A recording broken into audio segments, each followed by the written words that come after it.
आप सभी को बहुत बहुत नमस्कार। आज है 18 नवंबर और 18 नवंबर साल 2025 के हरियाणा करंट अफेयर इस वीडियो में हम पढ़ने वाले हैं। आइए प्यारे बच्चों, आज के वैल्यूबल सेशन की करते हैं शुरुआत। और अगर आप लोग सीईटी मेंस की तैयारी कर रहे हैं तो स्टार आईक्यू एप्लीकेशन पे जाइएगा और द्रोणाचार्य बैच है, आप इस बैच को एक्सेस कर सकते हैं।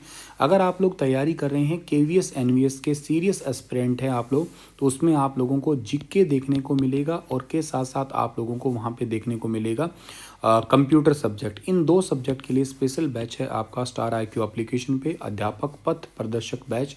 आप उस बैच को एक्सेस कर सकते हैं स्टार आईक्यू एप्लीकेशन पे। आप अगर हरियाणा जीके पढ़ना चाहते हैं बुक्स के थ्रू तो अमेजोन पे सुनील बिश्नोई हरियाणा जीके सर्च करना, आपको ये बुक मिल जाएगी। प्यारे बच्चों, अंतर्राष्ट्रीय गीता उत्सव हरियाणा में स्टार्ट हो चुका है। 15 नवंबर से लेकर 5 दिसंबर तक ये चलने वाला है, कुरुक्षेत्र में चलने वाला है। अच्छा, मुझे आप एक क्वेश्चन बताना कि इस बार सहयोगी देश और राज्य कौन सा है। मैंने एक सेपरेट क्वेश्चन में आपको बताया था, तो आप मुझे इसका आंसर देना अभी। मैंने आपसे पिछले सेशन में एक सवाल पूछा था कि हरियाणा सरकार के द्वारा गंभीर आपराधिक मामलों में गवाहों की सुरक्षा के लिए स्टार्ट की गई योजना का नाम क्या है। तो इस योजना का नाम है हरियाणा विटनेस प्रोटेक्शन स्कीम साल 2025, यानी कि सी वाला ऑप्शन इसका बिल्कुल ठीक था। हाल ही में सोनीपत में 72वें राज्य स्तरीय सहकारिता सप्ताह का शुभारंभ किसके द्वारा किया गया। तो सहकारिता सप्ताह का शुभारंभ अभी हाल ही में किया गया है, नायब सिंह सैनी के द्वारा किया गया है। और इन्होंने युवाओं को सहकारी समिति यानी कि कोऑपरेटिव सोसाइटी बनाने और डिजिटल इंडिया के माध्यम से उन्हें ग्लोबल ब्रांड बनाने का आह्वान किया है। कार्यक्रम जो है ये तो किया ही गया, चलो ठीक है, पर इसके अलावा बता देता हूँ, साल 2025 को हम लोग सहकारिता वर्ष के रूप में मना रहे हैं। सवाल ये आता है कि सर ये कोऑपरेटिव होता क्या है। कोऑपरेटिव का मतलब होता है, कोऑपरेटिव ग्रुप मतलब होता है एक ऐसा संगठन है जिसमें लोग ना अपनी मर्जी से मिल के काम करते हैं ताकि सबका फ़ायदा हो सके। उसका उसका मतलब ही होता है, सहकारी समितियाँ होती है एक्चुअली। तो मतलब सारे मिल के लोग पैसा कमाने के लिए या संसाधन लगा के काम करते हैं। इससे क्या होता है कि ओवरऑल जो है ना आपका मतलब इसका कोई मालिक नहीं होता, सबका मिलजुल के विकास होता ही है। जैसे वॉलंटरी मेंबरशिप होता है इसके अंदर, डेमोक्रेटिक कंट्रोल होता है इसमें, म्यूचुअल बेनिफिट ज़्यादा होता है। हमारे भारत में जैसे इफ़को चलता है एक, जो उर्वरक सहकारी समिति है एक्चुअली। शुगर मिल्स चलती है कई राज्यों में, सहकारिता के तहत ही चलती है जनरली ये। क्रेडिट कोऑपरेटिव सोसाइटियाँ चलती है जो छोटे किसानों को लोन देती है। अमूल भी है एक जो दूध सहकारी समिति के रूप में काम करती है। तो ऐसे मतलब वॉलंटरी एसोसिएशन बोलते हैं हम लोग सहकारी समिति को।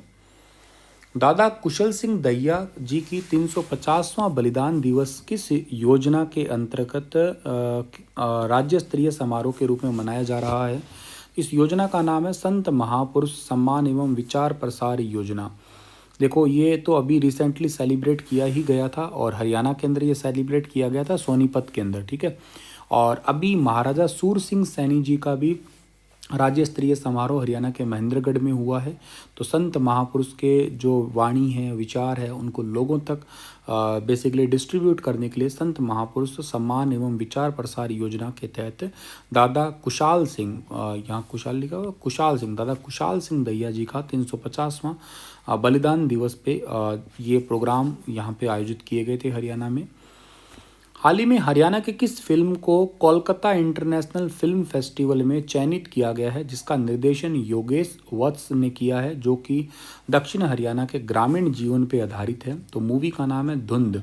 दक्षिण हरियाणा का ग्रामीण जीवन पर आधारित है ये और इसका निर्देशन योगेश वत्स ने किया है। निर्माता ऋषि सिंगल है, ध्यान रखना आप लोग। और ये दोनों ही खुदाई जिले से संबंध रखते हैं। फिल्म फेस्टिवल 12-13 नवंबर को आयोजित किया गया था। इसके अलावा है कि हरियाणा सरकार के द्वारा हाल ही में कितनी धारा या प्रावधानों को अपराध मुक्त यानी कि डिसेंट्रलाइज्ड कर दिया है। तो डिसेंट्रलाइज्ड अभी हाल ही में किया है, तो चलो ठीक है।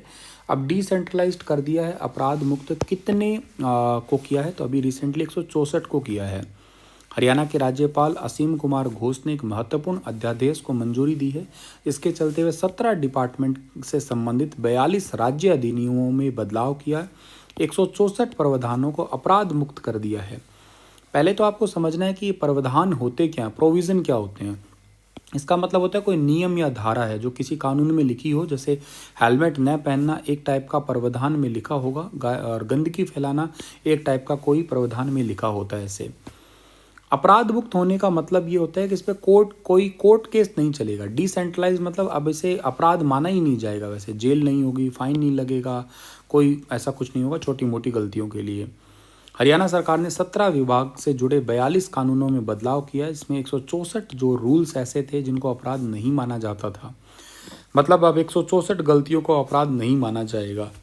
ये बदलाव क्यों किया सर? ताकि लोगों का समय बच सके, कोर्ट पर काम का बोझ कम हो, छोटे मामलों को जल्दी ही सुलझाया जा सके, इसलिए ऐसा किया गया है।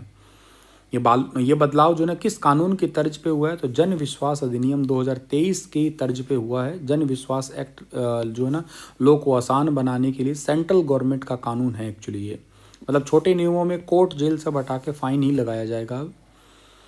हरियाणा खेल विभाग के अनुसार किसी अंतर्राष्ट्रीय आयोजन में खिलाड़ी को कैश अवार्ड, ग्रेडेशन व सरकारी सुविधाएं पाने के लिए कम से कम कितने विदेशी देशों के साथ भाग लेना जरूरी है? कम से कम 7 विदेशी देशों के साथ में भाग लेना जरूरी है। और अगर वो नहीं होंगे तो क्या होगा सर? तो कैश अवार्ड नहीं मिलेगा, स्पोर्ट्स ग्रेडेशन नहीं मिलेगा, गवर्नमेंट जॉब का कोटा नहीं मिलेगा, प्रमोशन या स्पोर्ट्स रिवॉर्ड से नहीं मिलेगा। ये हरियाणा के स्पोर्ट्स रूल है, ध्यान रखना, वेरी इंपॉर्टेंट है ये। अब प्रॉब्लम क्या हुई है? एनसीआर में पॉल्यूशन बहुत ज़्यादा है, इसके कारण विदेशी खिलाड़ी इस बार आए नहीं हैं और कई वेट कैटेगरी में तो सिर्फ 3-4 खिलाड़ी ही है। इससे हरियाणा बॉक्सर को कैश अवार्ड नहीं मिलेगा। जैसे ओलंपिक से इसमें जैस्मिन लैम्बोरिया शामिल है पेरिस ओलंपिक में। इसके अलावा प्रीति पंवार जो है ना वो शामिल है पेरिस ओलंपिक से ही। पूजा रानी जो है ना ये इंडिया की पहली कोटा इनको मिला था टोक्यो ओलंपिक के अंदर वुमेन कैटेगरी में। हितेश गुलिया भी भाग लेंगे, अंकुश पंगाल भी, जुगनू अहलावत भी, नरेंद्र बेरवाल भी, पूजा रानी बोहरा, स्वीटी, नीरज चोपड़ा, प्रवीण हुड्डा और जैस्मिन लंबोरिया। हरियाणा खेल विभाग के निदेशक का नाम है संजीव वर्मा, जो जीतेंगे उनका नाम भी आपको अलग से बताऊंगा। ये इवेंट होने वाला है 16 से 20 नवंबर तक यूपी नोएडा के अंदर, ये जो है ना इवेंट होगा आपका। नेक्स्ट, अच्छा इसमें टोटल 44 वुमेन बॉक्सर है, 65 जो है ना मैन बॉक्सर है। 2 कैटेगरी इसमें 8-8 प्लेयर की है। कई वेट कैटेगरी में सिर्फ 3-4 खिलाड़ी ही है।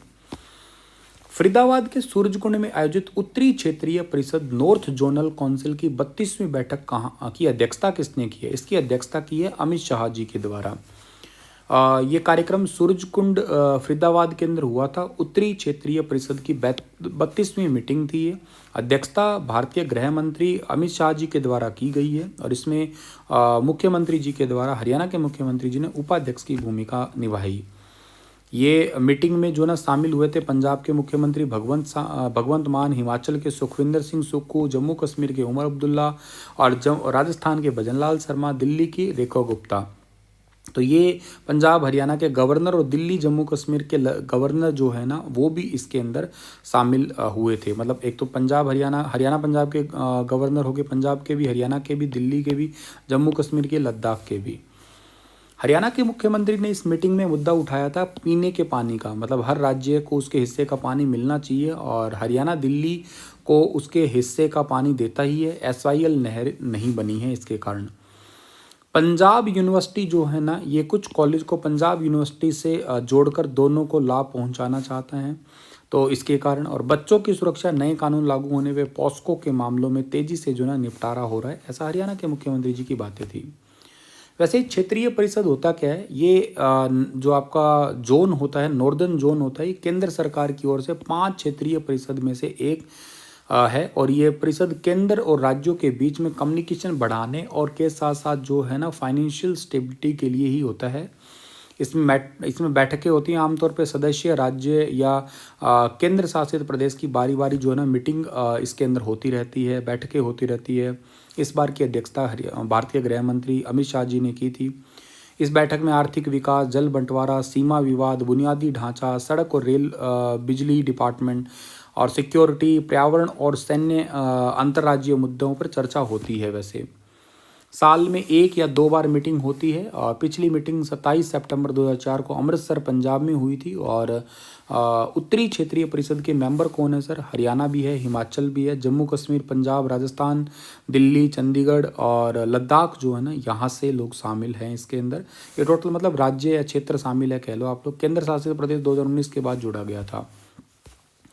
चलिए इसी के साथ ये सेशन समाप्त होता है। आपके लिए सवाल है कि हरियाणा में अनुसूचित जाति ग्रामीणों की साक्षरता कितनी परसेंटेज है, बताइए इसके बारे में विस्तार से।